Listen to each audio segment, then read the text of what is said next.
அதிமுக தொண்டர்களை ஒருங்கிணைக்கக்கூடிய அமித்ஷா அவர்களுடைய முயற்சி நல்ல விதமா அமையல அப்படின்னு பாஜக கூட்டணியிலிருந்து டிடிவி தினகரன் அவர்கள் விலகியிருக்காரு. அதாவது கடந்த மக்களவைத் தேர்தலில் பாஜக கூட்டணியிலிருந்து அதிமுக விலகுனதால தினகரன் அவர்களுடைய அமமுகவும் பன்னீர்செல்வம் அவர்களுடைய அதிமுக தொண்டர்கள் உரிமை மீட்பு குழுவும் பாஜக கூட்டணியில இணைந்து தேர்தலை சந்திச்சாங்க. ஆனா அதிமுக மற்றும் பாஜக கூட்டணி ஒரு இடத்துல கூட வெற்றி பெறல. பாஜக கூட்டணியில சுயேட்சை சின்னத்துல ராமநாதபுரம் தொகுதியில போட்டியிட்ட பன்னீர்செல்வம் அவர்கள் வெற்றி பெற முடியாவிட்டாலும் 3,42,882 வாக்குகளை பெற்று அதிமுக கூட்டணியை பின்னுக்கு தள்ளி 2வது இடத்தை பிடிச்சாரு. அதே மாதிரி தேனி தொகுதியில போட்டியிட்ட தினகரன் அவர்கள் 2,78,825 வாக்குகளை பெற்று 2ஆம் இடத்தை பிடிச்சாரு.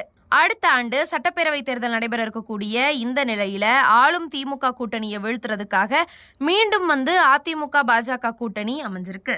எடப்பாடி பழனிசாமி அவர்களுடைய நெருக்கடியால பன்னீர்செல்வத்தையும் தினகரன் அவர்களையும் பாஜக தலைமை கண்டுகொள்ளாமல் இருந்து வந்ததா கூறப்படுது. இதனாலதான் அதிருப்தியில இருந்த பன்னீர்செல்வம் அவர்கள் பாஜக கூட்டணியிலிருந்து அண்மையில விலகினாரு. தற்போது காட்டுமன்னார் கோவில்ல பேட்டியளித்த அமமுக பொதுச் செயலாளர் டிடிவி தினகரன் அவர்கள் பாஜக கூட்டணியிலிருந்து அமமுக விலகிக் கொள்வதா கூறினாரு. தேசிய ஜனநாயக கூட்டணியில அமமுக அங்கம் வகிக்கவில்லை அப்படின்னும் மேலும் என்டிஏ கூட்டணியில துரோகம் தலைவிரித்து ஆடுவதாகவும் டிடிவி தினகரன் அவர்கள் தெரிவிச்சிருக்காரு. அதே மாதிரி ஜெயலலிதா தொண்டர்கள் ஓரணியில் இணைய வேண்டும் என நினைத்தோம். அமித்ஷா எடுத்த முயற்சியும் கைகூடவில்லை. துரோகம் செய்தவர்கள் தாங்கள் செய்த துரோகத்தை நியாயப்படுத்தும் விதமாக ஊரூராக சென்று கூச்சலிட்டு வருவதை எங்கள் தொண்டர்கள் விரும்பவில்லை என்றும் யாரை எதிர்த்து இந்த இயக்கத்தை தொடங்கினோமோ அவர்களை தோளில் தூக்கி செல்ல ஏமாளிகள் அல்ல நாங்கள் அப்படிங்கிற விஷயத்தையும், ஆனாலும் ஒரு சில மாதங்கள் டெல்லியை சேர்ந்தவர்கள் நல்ல முடிவெடுப்பார்கள் என்று காத்திருந்தோம். அதற்கு வாய்ப்பு தெரியவில்லை. இனியும் காத்திருப்பது பயனில்லை. தேசிய ஜனநாயக கூட்டணியிலிருந்து வெளியே வருகிறோம். நாங்கள் எங்கள் வழியில் செல்கிறோம் அப்படின்னு பேட்டியளிச்சிருக்காரு. இதுக்கு முன்னதா சில நாட்களுக்கு முன்னாடி தென்காசியில செய்தியாளர்களை சந்திச்ச டிடிவி தினகரன் அவர்கள் 2026ஆம் ஆண்டு சட்டமன்ற தேர்தலில் அமமுக யார் என்பதை உறுதியா நிரூபிப்போம் அப்படின்னும், கருத்து கணிப்புகள் ஒரு பக்கம் இருக்கட்டும், தேர்தல் முடிவுகள் வெளியான பிறகு மக்கள் யாரை விரும்புகிறார்கள் என்பது தெரிய வரும் அப்படின்னும், தமிழ்நாடு சட்டமன்ற தேர்தலில் எத்தனை அணிகள் எந்தெந்த கட்சிகள் எந்த கூட்டணியில் இடம்பெறுகிறது என்பதும் வரும் டிசம்பர் மாதம் தெரிய வரும் அப்படிங்கறதையும் சொல்லியிருந்தாரு.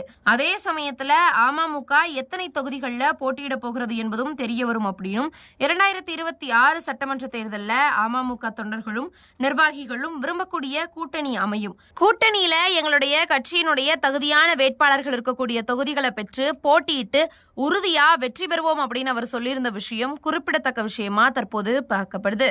அதோடு துரோகத்தினுடைய மொத்த உருவமா இருக்கக்கூடிய எடப்பாடி பழனிசாமி அதிமுக தொண்டர்களுடைய எண்ணத்தை சீர்குலைக்கக்கூடிய நோக்கில் செயல்பட்டு வருவதாகவும் அவருடைய அகங்கார ஆணவ பேச்சு முறியடிக்கப்பட வேண்டும் அப்படின்னும் தினகரன் அவர்கள் தெரிவிச்சிருக்காரு. எடப்பாடி பழனிசாமி அவர்கள் மீது அதிருப்தியில் இருந்து வரக்கூடிய செங்கோட்டையன் அவர்கள் நாளை மனம் திறந்து பேசுவதாக தெரிவித்திருக்கக்கூடிய நிலையில பன்னீர்செல்வத்தை தொடர்ந்து தினகரன் அவர்களும் பாஜக கூட்டணியிலிருந்து வெளியேறியிருக்காரு. ஆக இதனால பன்னீர்செல்வம் அவர்கள் செங்கோட்டையன் தினகரன் ஆகியோர் தனி அணி செயல்படுவார்களா அல்லது வேறு என்ன முடிவெடுப்பார்கள் என்ற எதிர்பார்ப்பு எழுந்துள்ளது.